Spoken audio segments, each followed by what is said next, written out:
Hello students, my name is Vaishali Grover. Welcome to my channel crush achievers. Last class में हमने पढ़ा था human health and disease with tips and tricks और आज हम वापिस से इसी को कंटिन्यू करने वाले हैं. इम्यूनिटी. हमने लास्ट क्लास में इम्यूनिटी के बारे में भी पढ़ा था. जिसने मेरी पहले वाली वीडियो नहीं देखी है वो अब पहले वाली वीडियो देख सकते हैं. वहां पे मैंने सारे टॉपिक लिखे हुए हैं, शॉर्ट फॉर्म्स भी लिखी हुई है, शॉर्ट ट्रिक्स भी लिखी हुई है. तो कंटिन्यू करते हैं आगे उसी टॉपिक को. इम्यूनिटी जो है वो हमें पता है इम्यूनिटी हमें क्या प्रोवाइड करती है. डिसीज के अगेंस्ट फाइट करती है, मतलब फाइट करने की एक पावर प्रोवाइड करती है, हमें लड़ने की पावर देती है उनसे. तो इम्यूनिटी जो है वो 2 टाइप की है, एक्टिव और पैसिव इम्यूनिटी. यदि आप पोलियो वैक्सीनेशन लेते हैं तो वो किस टाइप की इम्यूनिटी है, एक्टिव इम्यूनिटी.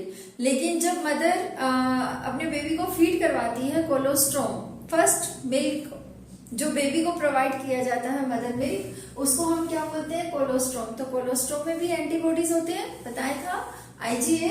तो वो क्या है, रेडीमेड एंटीबॉडीज प्रोवाइड करते हैं एक तरह से.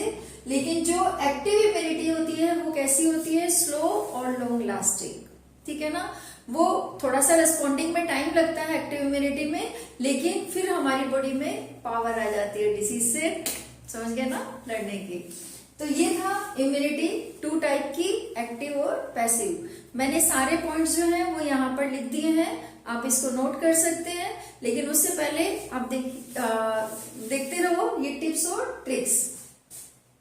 तो सेकंड आता है vaccination and immunisation. Vaccination, covid के इस सीजन में वैक्सीनेशन के बारे में बच्चे को पता है, क्योंकि सबको वैक्सीनेशन लग चुकी है और जिनको नहीं लगी है उनको अभी भी लगवाना जरूरी है.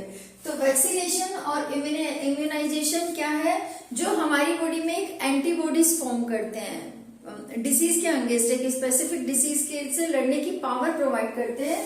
तो वैक्सीनेशन और इम्यूनाइजेशन जो है वो किस बेस पर काम करते हैं, किस प्रिंसिपल पे काम करते हैं, तो उनका मेन बेस होता है memory of the immune system. कोई भी जो फॉरेन पार्टिकल जो है, माइक्रो ऑर्गेनिज्म है, जब वो हमारी बॉडी के अंदर एंटर करता है, हमारी बॉडी पे अटैक करता है, तो हमारा जो इम्यून सिस्टम है वो एक रेस्पॉन्डिंग शो करता है. लेकिन सबसे पहले वो उस माइक्रोब्स को पहचानने की कोशिश करता है, रिकॉग्नाइज करने की कोशिश करता है. जैसे ही वो उसको पहचान लेता है, थोड़ा टाइम लगता है, तो वो क्या है, प्राइमरी रेस्पॉन्स. लेकिन यदि समझो सेकेंड टाइम यदि उसी माइक्रोब्स ने अटैक किया, तो हमारे इम्यून सिस्टम उसको पहचान लेगा और देगा सेकेंडरी रेस्पॉन्स, छोड़ेगा नहीं, है ना. तो primary response as well as secondary response, ये है हमारे इम्यूनाइजेशन के. प्राइमरी रेस्पॉन्स मतलब बॉडी जो है वो एंटीबॉडीज प्रोड्यूस कर रही है, और सेकेंडरी रेस्पॉन्स जो है develop the ability to neutralise pathogens, मतलब पैथोजेंस को न्यूट्रलाइज, उसका इफेक्ट को टाइफिश करना, है ना. तो ये है सेकेंडरी रेस्पॉन्स. तो इम्यून सिस्टम, इम्यूनाइजेशन और वैक्सीनेशन जो है वो मेमोरी बेस्ड प्रोग्राम होता है उनका. Primary response as well as secondary response. इस पे आपका बोर्ड का क्वेश्चन आ सकता है. ये टिप्स और ट्रिक्स आपको बोर्ड में तो हेल्प करेंगी, लेकिन उसके साथ साथ आपको हेल्प करेंगे नीट में भी. तो फिर नेक्स्ट आता है एलर्जी. एलर्जी क्या होती है, पोलन ग्रेन से एलर्जी हो सकती है, किसी को दूध से भी एलर्जी हो जाती है, वीट से भी एलर्जी हो जाती है, और नॉर्मली देखा जाए तो हम सबको किसी ना किसी चीज से कुछ ना कुछ माइनर एलर्जी हो जाती है कभी ना कभी. तो एलर्जी जो प्रोड्यूस करते हैं वो क्या है, एलर्जेंस. तो एलर्जेंस के लिए एक एंटीबॉडी है IgE. तो ये आपको याद करना है, एंटीबॉडी कौन सा, IgE. एलर्जी जो होती है उसका मेन रीजन क्या है, सेरोटोनिन और हिस्टामिन रिलीज होते हैं मास्ट सेल से. तो यदि किसी को एलर्जी है तो उसको मेडिसिन कौन सी दी जाती है, इनके अगेंस्ट एंटी हिस्टामिन मेडिसिन दी जाती है, ताकि वो एलर्जी को रोके और इम्यून सिस्टम को स्ट्रॉन्ग करे. मेनली जब भी एलर्जी होती है तो हमारा इम्यून सिस्टम वीक होता है उस टाइम. तो हमारे इम्यून सिस्टम को स्ट्रॉन्ग करना है, हमें अपनी इम्यूनिटी को बढ़ाना है. यदि आपने अपनी इम्यूनिटी बढ़ा ली तो एलर्जी क्या, सब कुछ भाग जाएगा. फिर आते हैं ऑटो इम्यूनिटी. कभी कभी नॉर्मली क्या है कि जब भी कोई माइक्रोब्स या कोई भी पैथोजन हमारी बॉडी में एंटर करता है तो हमारा इम्यून सिस्टम उसको रिकॉग्नाइज कर लेता है और उसके अकॉर्डिंग रेस्पॉन्डिंग देता है. लेकिन ऑटो इम्यूनिटी में क्या है कि हमारा जो इम्यून सिस्टम है अपनी ही सेल्फ सेल को भूल जाता है और उसी पे अटैक करना शुरू हो जाता है। तो कभी कभी गलती हमसे भी होती है, ऐसे हमारे इम्यून सिस्टम से भी हो जाती है, लेकिन यदि इम्यून सिस्टम से गलती हुई तो बहुत नुकसान वाली है ना। तो उसमें एक एग्जांपल दिया है मैंने यहाँ पे, र्यूमेटॉइड आर्थराइटिस। फिर आता है लिम्फोइड ऑर्गन्स। लिम्फोइड ऑर्गन क्या है? ये सारे वो ऑर्गन्स जो हमारी बॉडी में कहीं ना कहीं इम्यूनिटी से रिलेटेड है, हमारे इम्यून सिस्टम से रिलेटेड है। तो लिम्फोइड ऑर्गन दो तरह के हो सकते हैं, प्राइमरी और सेकेंडरी लिम्फोइड ऑर्गन। प्राइमरी जो लिम्फोइड ऑर्गन है वो है बोन मैरो, थाइमस। आपको नाम याद करना है, एग्जाम्पल में पूछ सकते हैं, लेकिन सबसे इंपॉर्टेंट इससे रिलेटेड कोई ना कोई क्वेश्चन भी पूछ सकते हैं 1 मार्क में, है ना। तो बोन मैरो और थाइमस क्या है? Primary lymphoid organ. लेकिन स्प्लीन और लिम्फ नोड क्या है? Secondary lymphoid organ. तो प्राइमरी लिम्फोइड ऑर्गन की बात करते हैं एक बार। बोन मैरो, बोन मैरो क्या है? एक माइक्रो एनवायरनमेंट प्रोवाइड करता है, किसके डेवलपमेंट के लिए? बी लिम्फोसाइट के लिए। तो लिम्फोसाइट के लिए एनवायरनमेंट डेवलपमेंट कर रहा है। थाइमस, थाइमस क्या है? जब बच्चे पैदा होते हैं, हम लोग पैदा होते हैं, तो थाइमस जो है उसका साइज बहुत लार्ज होता है, लेकिन जैसे जैसे बड़े होते हैं थाइमस का साइज छोटा होता जाता है। आप देखते हो कि जब एजिंग की तरफ जाते हैं तो इम्यूनिटी कम हो जाती है। तो इम्यूनिटी कम होने का रीजन क्या है? समझ गए ना? क्योंकि वहां पे एंटीबॉडीज कम फॉर्म, मतलब बॉडी में इम्यूनिटी कम हो रही है ना वहां पे। तो थाइमस का साइज वहां पे कैसा है? छोटा। क्योंकि थाइमस ग्लैंड जो होती है उससे रिलीज होता है एक एंजाइम, एक हार्मोन, सॉरी एंजाइम नहीं हार्मोन, जिसको हम बोलते हैं थाइमोसिन हार्मोन, और वो हमें प्रोवाइड करता है इम्यूनिटी। फिर है एंटीबॉडीज फॉर्म करने में हेल्प करता है। दो तरह की सेल्स होती है जो एंटीबॉडीज फॉर्म करती है, बी लिम्फोसाइट और T lymphocyte. B lymphocyte antibodies form करने में हेल्प करती है और टी लिम्फोसाइट जो होती है उनकी हेल्प करती है। तो सोचो टी लिम्फोसाइट कितनी इंपॉर्टेंट है, क्योंकि वो बी लिम्फोसाइट की एंटीबॉडीज फॉर्म करने में हेल्प कर रही हैं। फिर आता है secondary lymphoid organ, spleen, RBC reservoir, है ना, आरबीसी का भंडार क्या है? स्प्लीन। फिर है लिम्फ नोड्स। लिम्फ नोड्स आपको पता ही है, लिम्फेटिक सिस्टम से रिलेटेड है। आपका यहाँ पर एक फुल फॉर्म है, हमने पहले भी एक फुल फॉर्म की थी, एक और फुल फॉर्म है यहाँ पे, malt, MALT, mucosal associated lymphoid tissue. Mucosal associated lymphoid tissue जो हमारा रेस्पिरेटरी ट्रैक्ट है या डाइजेस्टिव ट्रैक्ट है या यूरिनोजेनिटल ट्रैक्ट है, वहां पे म्यूकस की एक मेम्ब्रेन है, म्यूकोजल मेम्ब्रेन है, तो उसी से रिलेटेड है ये म्यूकोजल एसोसिएटेड लिम्फोइड टिश्यू। आप सबको समझ आ गया होगा कि हमें इस चैप्टर में कैसे याद करना है, कि हमें एग्जाम से पहले हम 5 मिनट जल्दी से ये सब देखें और हमें याद हो जाए। तो यदि आपको ये सब अच्छा लगता है देखना सुनना, तो मेरी वीडियो को लाइक करें, शेयर करें, सब्सक्राइब करें। चलते हैं आगे।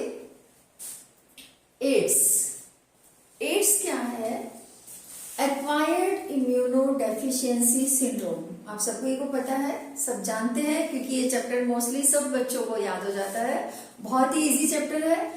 एड्स सेक्सुअली ट्रांसमिटेड डिसीज है, सेक्सुअल कॉन्टेक्ट से हो सकती है। यदि आप किसी से हाथ मिलाते हैं तो एड्स नहीं होता है, लेकिन बॉडी में ब्लड का ट्रांसफर नहीं होना चाहिए। यदि किसी एड्स वाले पर्सन का, इन्फेक्टेड पर्सन का ब्लड जो है किसी हेल्दी पर्सन की बॉडी में जाता है तो वहां पे एड्स हो सकता है।